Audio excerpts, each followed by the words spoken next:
Donald Trump is visiting NATO allies at a summit in Brussels, and the US president has openly hit out at other member states for not paying up when it comes to defense spending.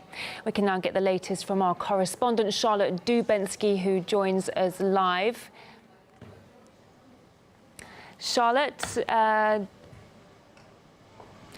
there she is, Charlotte Dubensky. Thanks for joining us. The US president hasn't held back in assessing his NATO allies, has he? What more can you tell us?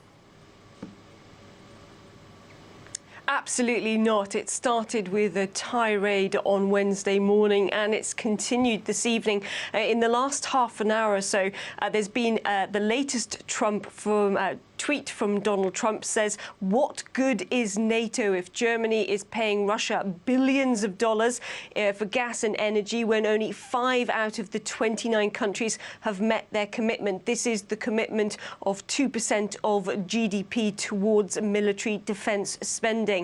He then goes on to say that the US is essentially paying for Europe's protection and is losing billions in trade. He says that all the countries in NATO must pay 2% of GDP, and he says immediately, not by 2025. That's a direct quote from a tweet by Donald Trump in the last few minutes. Well, that it comes after he also is claimed to have said during that summit that he wanted that spend to increase from not just 2%, but he wanted it to go up as high as 4%. That was a report made to the media by the Bulgarian president who's at that summit. Now, that question about increasing that contribution of GDP by all the nations was put to the NATO Secretary General, who essentially kicked that idea into the long grass.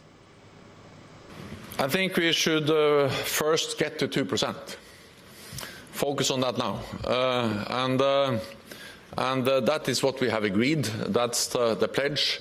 And the good thing is that we are moving towards that.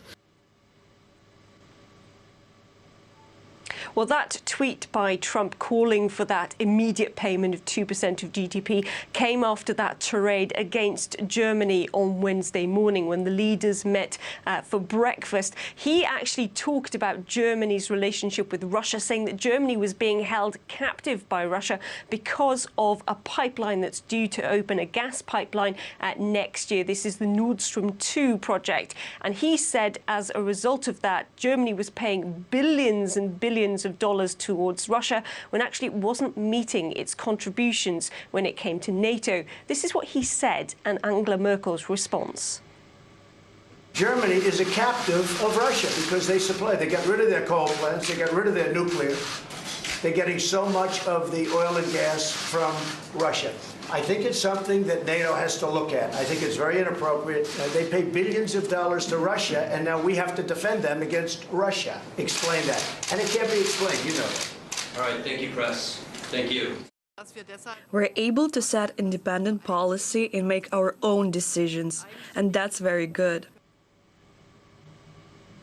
Well, after that meeting, Donald Trump flip-flopped yet again, saying relationships between the USA and Germany were great, they were super. And now, of course, we see this latest tweet where he goes back into that tirade against Germany. Well, that declaration of war, essentially, of words between the two countries, also follows another declaration that's been released by the leaders of the states and the heads of government, where they basically have accused Russia of acting aggressively, saying that Russian actions are undermining the international order, and also saying that Russia's recent activities and policies have been reducing stability and changing the security environment. Now, NATO has also said in that declaration released on Wednesday that it will continue to respond to the enhanced problems with enhanced deterrence and defence posturing, particularly on its eastern part of the alliance. So that's essentially on the countries that border Russia. And it says that NATO doesn't seek confrontation nor pose a threat to Russia. But on the same time, it's also talked about increasing its readiness and its military capability, such as increasing